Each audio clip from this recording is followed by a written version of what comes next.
Bien, donc je termine toujours la vidéo, bien le cours sur le principe général des algorithmes de machine learning. Donc on était sur les différents types de problèmes de machine learning.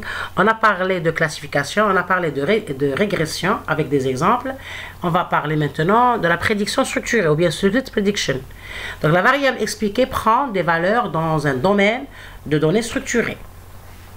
Donc vous voyez que les types de problèmes, c'est selon le type des données qui vont nourrir ou bien faire apprendre le modèle.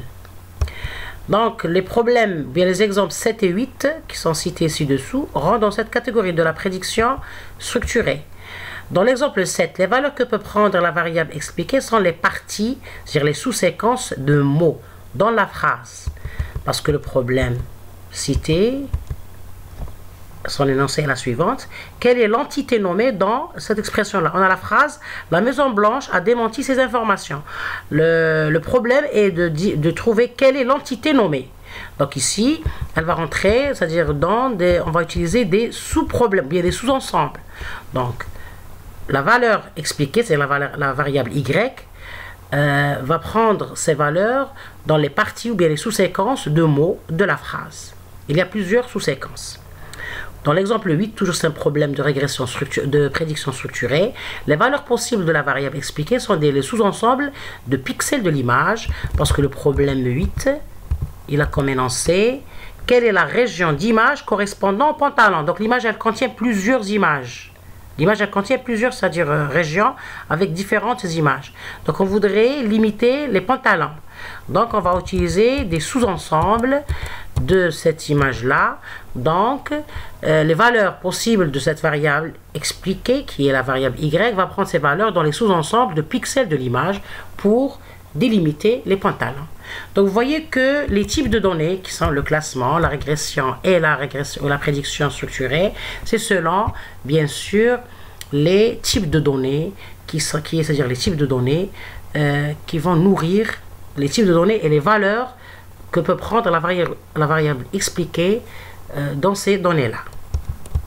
C'est important de comprendre ces principes-là pour pouvoir bien faire ce qui va suivre, c'est-à-dire l'adaptation à une des techniques à un problème réel et le résoudre avec les différentes étapes de résolution de l'algorithme et puis l'implémenter en Python. Donc, je suis en train ici de vous présenter les principes généraux de l'algorithme pour mieux saisir la sémantique de ces algorithmes-là. Et une fois qu'on va faire un exemple, une étude de cas, vous allez être capable de l'adapter facilement. Maintenant, je vais vous donner quelques exemples de structures de données, bien des datasets, en cas où on utilise les structures de données sous forme de tableau. On va citer quelques exemples. Donc, prenons par exemple des données sur différentes personnes atteintes ou non du Covid.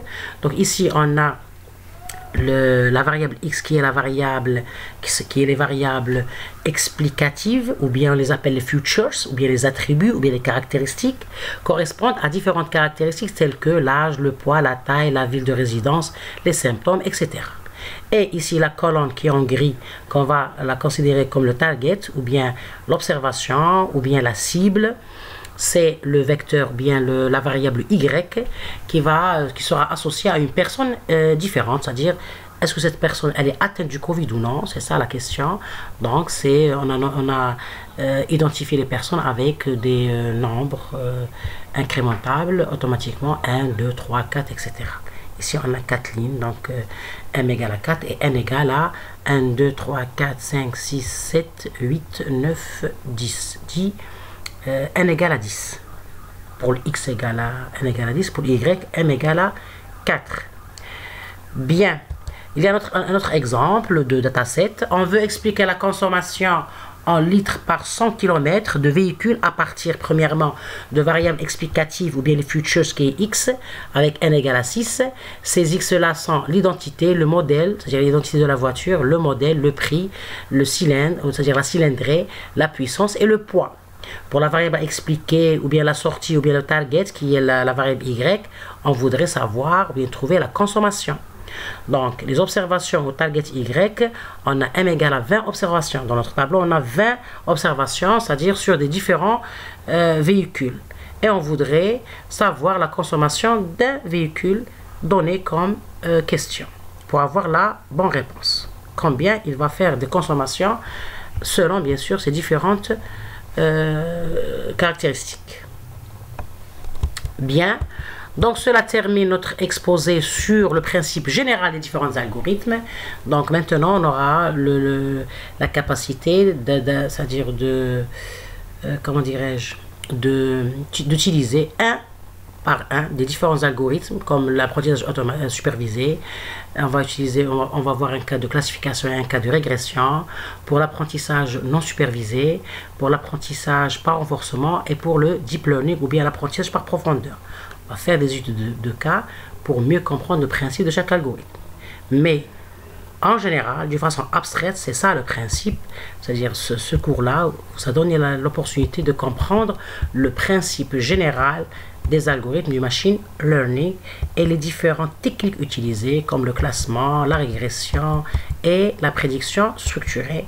Et aussi, je vous ai présenté quelques terminologies importantes pour que l'étudiant, chercheur, fasse la différenciation entre différentes nominations. Donc on a les variables explicatives ou bien les attributs ou bien les futures ou bien les caractéristiques. Et sur le plan mathématique, c'est la variable x. Et on a la variable à expliquer, ou bien la cible, ou bien la réponse, ou bien l'observation, ou bien la target en anglais, qui est sur le plan mathématique la variable y, qui a une dimension et bien sûr une valeur. Donc tout dépend de la valeur de la réponse y qu'on a plusieurs techniques à utiliser et bien sûr plusieurs modèles à utiliser. Donc cela termine cette partie du principe général des algorithmes du machine learning. Donc je vous remercie pour votre attention et à la prochaine vidéo où on va entamer la définition mathématique c'est-à-dire des modèles du machine learning. On va faire la structuration mathématique. Merci pour votre attention.